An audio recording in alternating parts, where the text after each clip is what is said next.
ஒரு நண்பன் தெய்வம் சொல்லியிருக்கணும் இல்லையா, சொல்லவே இல்லை. அதனால அவரோட முன்னோர்கள் அறிவுரைப்படி நண்பர்கள் முக்கியம் இல்லைன்னு சொல்ல வரல, மிக முக்கியம். மகிழ்ச்சி அதிகம் தருவது வந்து நண்பர்கள் இல்லை. நண்பர்களால் கெட்டு போனவங்க நிறைய இருக்கிறாங்க, உறவால் கெட்டு போனவங்க எங்கேயுமே இல்லை. பார்க்கவே முடியாது. உறவால் கெட்டு போனீங்க பார்த்துருக்கீங்களா? முடியாது. நண்பர் சொல்ல ஒரு சில பாயிண்ட் வந்துருந்தான். அவர் ஆரம்பிக்கும் போது சொன்னார், ரத்த சம்பந்தப்பட்டது உறவு, சித்தம் சம்பந்தப்பட்டது நட்புன்னு சொன்னீங்க. சித்தம் காலினா உயிரோடு இருக்கலாம், பைத்தியக்காரனாலும் உயிரோடு இருக்க முடியும், ரத்தம் இல்லாமல் இருக்க முடியுமா? ஸோ தீர்ப்பு நீங்கள் ஆரம்பத்தில் சொல்லிட்டீங்க. சித்தம் புத்தி புத்தி இல்லாமல் இருக்கலாம்ல, உயிரோடு இருக்கலாம். புத்தி இல்லாத ஒரு பைத்தியக்காரன் உயிரோடு இருக்கலாம், ஆனால் ரத்தம் இல்லாமல் உயிரோடு இருக்க முடியுமா? நல்ல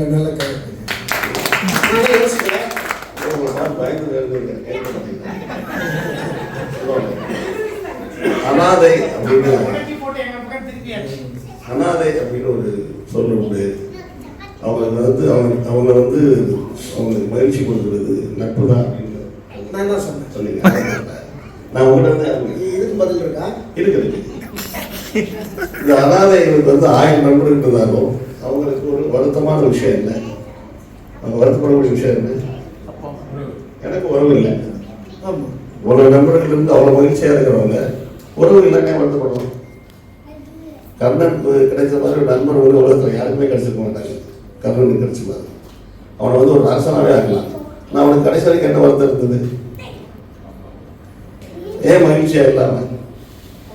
அவன் நினைச்சா என்ன வேணாலும் அவனுக்கு கிடைக்கும். நண்பனால கிடைச்சது, நண்பன் கொடுத்தாரு. அவன் மகிழ்ச்சியாகவே இல்லையே. நீங்கள் பதில் சொல்லிடுங்க.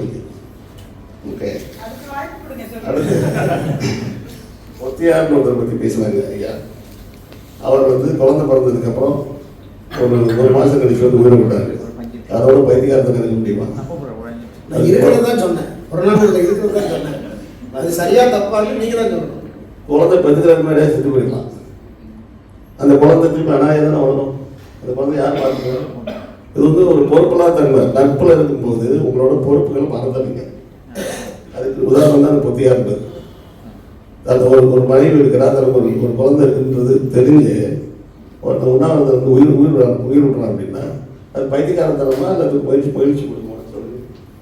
ஸோ புறநானூறு காலத்தில் இருந்தே வந்து நட்புனால சிக்கல் தான் இருந்தது, நன்மை இருக்கிற மாதிரி தெரியல. இன்னொரு பாயிண்ட் சொன்னாங்க, நட்பு நாடுகள் தானே சொல்கிறோம், உறவு நாடுகள்னு சொல்கிறது இல்லையா அப்படின்னு. அதுவும் நான் தான் சொன்னேன்.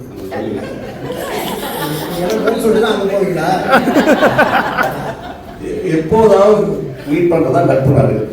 தினம் மீட் பண்ணுறாங்க. இப்போதான் ஒரு தடவை, அதுவும் முக்கியமான பிரச்சனைகளை பற்றி பேசணும் அப்படின்றதுக்காக மீட் பண்ணுறதா நட்பு நாடுகள். எப்போயுமே கூட இருக்கிறது உறவு. எப்பயும் கூட இருக்கிறது மகிழ்ச்சியா இல்லை எப்பயாவது போட்டு மகிழ்ச்சியா?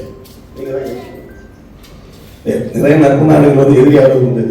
இப்போ ரீசெண்டாக 50% 100% டேக்ஸ் போட்டுருக்காங்க. நீங்கள் பார்த்துருக்கீங்க.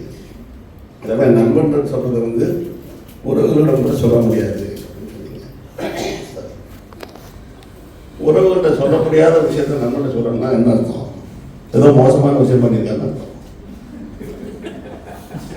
அதான் அப்படி மட்டும்தானே நல்ல விஷயத்த உறவுகிட்ட சொல்ல முடியாது. நல்ல விஷயத்தை யாருன்னு சொல்லலாம், உறவுன்னு சொல்லலாம். நண்பன் மட்டும் தான் சொல்ல முடியும்னா என்ன அர்த்தம்? சொல்லக்கூடாத விஷயம் பண்ணியிருக்காங்க. நல்ல விஷயம் இப்போ எதிரணிக்கு வரலாம். அதுக்கு முன்னாடி பேசுனதே ஒரு சொல்ல எதிரணி ஆகிட்டேன். அண்ணாமலை ஐயா பேசும்போது சொன்னாங்க, நயனாதன் வந்து இப்போ ஏதாவது நிகழ்ச்சி நல்ல விஷயம்னு கேட்டால் பணம் கொடுப்பாரு, பெரிய கொடையாருன்னு சொன்னார். கொஞ்சம் மிகைப்படுத்தி சொன்னார். அதாவது போய் கேட்டால் கொடுக்குறதா நட்பு, கேட்காம செய்யறதா ஒரு அப்பாவோ அண்ணனோ தம்பியோ அக்காவோ தங்கச்சியோ உனக்கு இது வேணுமான்னு அம்மாவோ உனக்கு இது வேணுமான்னு கேட்டு செய்யறது, என்ன வேணும்னு தெரிஞ்சு செய்கிறதா உறவு.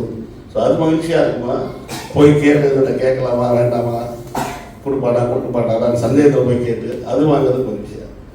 ஸோ உறவு தான் வந்து எப்பயுமே நிரந்தரமான மகிழ்ச்சி கொடுக்க முடியும். நட்பு இன்பம் தான் இருக்கும். இன்னொரு பாயிண்ட் அவர் சொன்னதில், இன்னைக்கு வந்து பிடிசி ஆரம்பிச்சு போதை கலாச்சாரத்தில் போய் இருந்திருக்கு அப்படின்னு சொன்னாங்க. அது நட்பு ஏற்றுக்கிட்டாரு.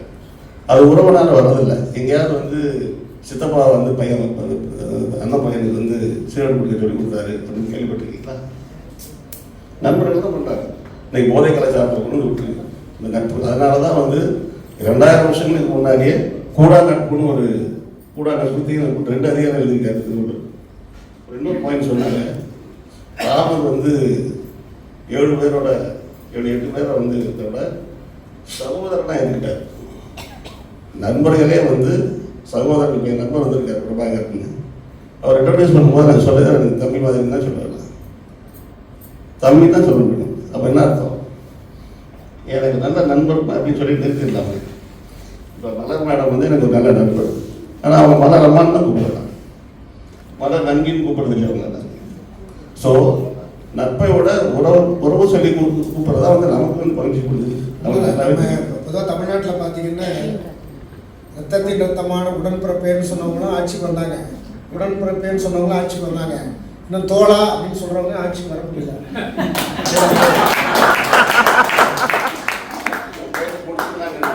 மாற்றம் வரும், மாற்றம் வரும், மாற்றம் வரும். இது மாதிரி அரவிந்தன் பேசும்போது மனைவி அமையதெல்லாம் இறைவன் கொடுத்த வரம் அப்படின்னு சொன்னாங்க. நல்ல நண்பன் கிடைப்பது இறைவனுக்கே கிடைக்காத வரம்னு சொல்றாங்க. அப்ப என்ன அர்த்தம்? நண்பர்கள்ல நல்ல நண்பர்கள் கிடைக்கிறது ரொம்ப ரொம்ப கஷ்டம். ஸோ உறவுகள்ல எல்லா உறவுகளுமே ஒரு 99% வந்து நல்லவங்களாக தான் இருக்கிறாங்க. ஸோ அதில் இருக்கிறதா மகிழ்ச்சி. தவிர தேவையில்லாமல் வெளியே போய் இன்பத்தை தேடுறது வந்து மிக மிக தவறு. அவங்களுக்கு ஒரு கிடைக்காது. ஓகே, நீங்கள் பேசுறதுக்கு வரலாம்.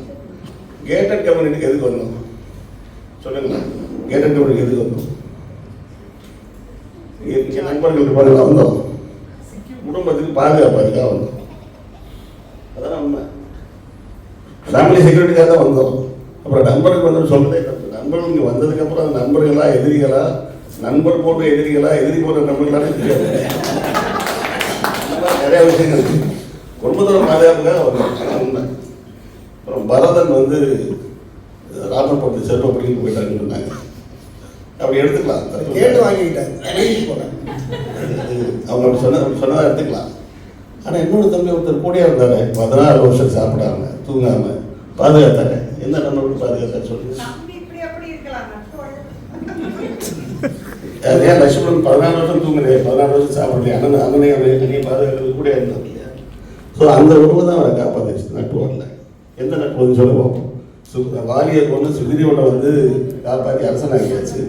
அதுக்கப்புறம் அவன் முதல்ல போய் உட்காந்து வரவே இல்லையா? திருப்பி வந்து லட்சுமணன் போய் ஏமாப்படுறதுக்கு அப்புறம் தான் இப்படி ஒரு கடமை இருக்குன்றது அவருக்கு ஏமாவும். ஸோ நட்பு அந்த வேலை முடிஞ்சவொன்னு மறந்துடும். திருப்பி போய் ஏமாப்படுத்தணும். அதுவும் அவங்க முடிஞ்சால் செய்வாங்க, எப்படி செய்ய மாட்டாங்க. ஸோ உறவு தான் எப்பயுமே கூடாது. அதே மாதிரி நட்பு அதிகம் இருந்தால் 100 வயசு வரலான்னு சொன்னீங்க. 100 வயசு வரல என்ன போறீங்க? 100 வயசுக்கு அப்புறம் 95 வயசுக்கு அப்புறம் என்ன பண்ண போறீங்க?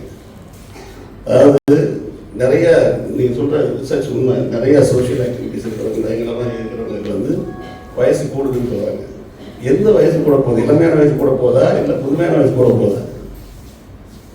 கம்மு பண்ணி 150 வருஷம் என்ன பண்ண போகிறோம்?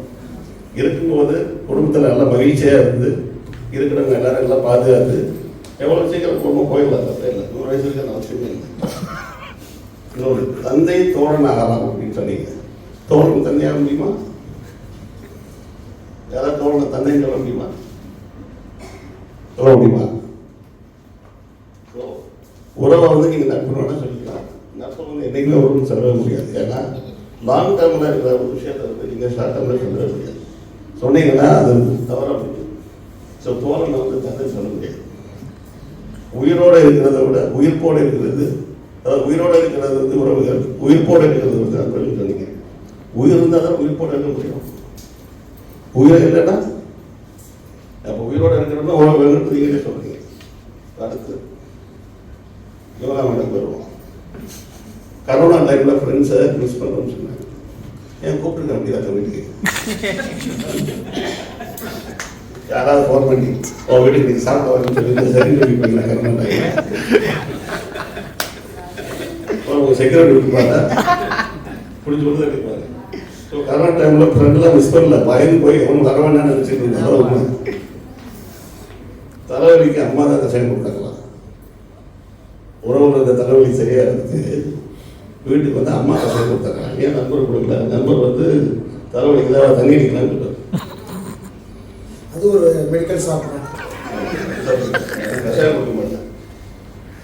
நண்பர்கள் வந்து பொதுவாக நீங்கள் கவனிச்சிங்கன்னா, இப்போ நீங்கள் வீட்டில் சொல்லிங்கன்னு வச்சுக்கோங்க, ஒரு வேலை கிடைச்சிருச்சு அப்படின்னு சொன்னால் அப்பா என்ன சொல்லுவார்?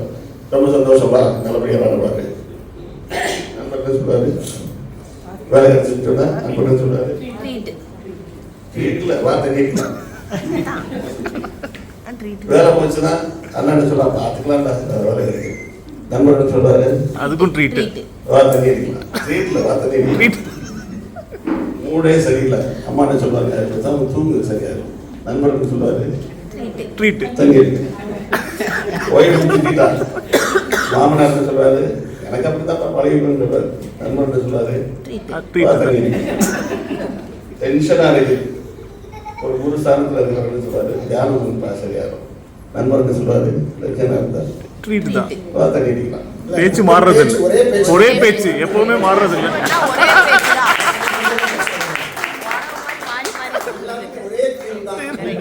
தண்ணி அடிச்சுட்டு அவங்க பேசுவாங்க பாருங்க. ஒரு பேச்சா என்ன பேசுறது தெரியாது.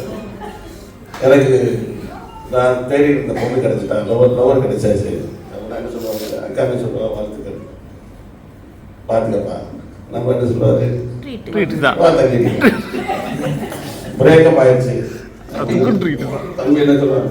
உனக்கு வேளாண் இருப்பாங்க. நம்ம என்ன சொல்லுவாரு? தண்ணி அடிக்கலாம். ஸோ நண்பன்றது வந்து நண்பர்கள்ன்றது வந்து கூடுனாதான் நண்பர்கள். கூட இருக்கிறது வந்து உறவுகள். அதனால தான் நீங்கள் யாரும் கூடு நட்பேன்னு போட்டு கேட்டாக்க மாற்றலாமா நீங்கள் எது கேட்டீங்க? அதில் ஒரு சூழ்ச்சி அதுக்கு மாற்றக்கூடாதுன்னு சொல்கிறேன். கூடுனாதான் நட்பு, கூட இருக்கிறது உறவு. ஸோ அதனால் நட்புனால இன்பம் கிடைக்குமே தவிர மகிழ்ச்சியாக இருப்போமா அப்படின்றது மிகப்பெரிய சந்தேகம். நிஷாந்தி மேடம் உறவுக்காரங்களை கவனிக்கிறது நாங்கள் தான் அப்படின்னு சொன்னாங்க. அதாவது அவசரம்னா பக்கத்தில் நண்பர்களை கூப்பிடலாம், அவங்களை ஹெல்ப் பண்ணுவாங்கன்னு சொன்னாங்க. உங்கள் நண்பரை ஒரு 3 மாதம் உங்கள் வீட்டில் வச்சு முடிக்க மாட்டீங்க. மாமனார் மாமியாரோ ஏதோ உங்கள் சித்தி சித்தப்பா, சித்தி பையன் சித்தப்பா பையன் 6 மாதம் உங்கள் வீட்டில் வந்து உடம்புக்கு தப்பா தெரியாது.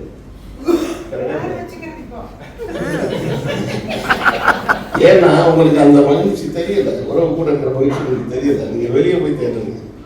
இன்னைக்கு ஒரு தம்பி பையனோ ஒரு தம்பியோ அண்ணனோ ஒரு மாதம் வந்து அவங்களும் சங்கடப்படாமல் இருக்க முடியும். நீங்களும் சந்தர்ப்பம் பார்த்துக்கீங்க. நீங்கள் உயிரை கூட நண்பராக இருந்தால் கூட 1 மாதம் வீட்டுக்கு சொல்ல முடியுவாங்க. சரி, அதான் விருந்துன்றது நண்பர்களுக்கு, உறவுகளுக்கு விருந்துங்க. உறவுகளுக்கு வந்து உரிமை, உறவுகள் வந்து தங்களுக்கு உரிமை.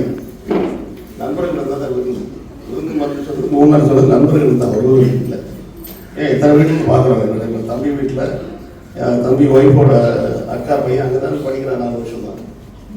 ஒரு நண்பரோட பையனை ஒன்று வச்சுருப்போம். கஷ்டம் அது. ஏன்னா இந்த உரிமை இருக்கிற அளவுக்கு நட்புல வந்து உறவுல இருக்கிற உரிமை நட்புல இருக்க. ஸோ என்றுமே வந்து கூட இருக்கிற விஷயங்கள்லாம் வந்து நமக்கு நல்லது செய்யவே தவிர என்றோ ஒரு நாள் கூடுறதோ என்றோ ஒரு நாள் பார்க்கறது கட்டாயம் வந்து நிரந்தரமான மகிழ்ச்சி தராது. ஒரு டெம்பரரி இன்பம் இருக்கும், என்ஜாய்மெண்ட் இருக்கும், நடந்தது மறந்துடும். அதனால உறவு தான் வந்து என்றும் நிரந்தர மகிழ்ச்சி பண்ணுறது. அவர் எப்படி திரும்ப சொல்லிட்டாரு. அதனால் முடிச்சுக்கலாம். நன்றி.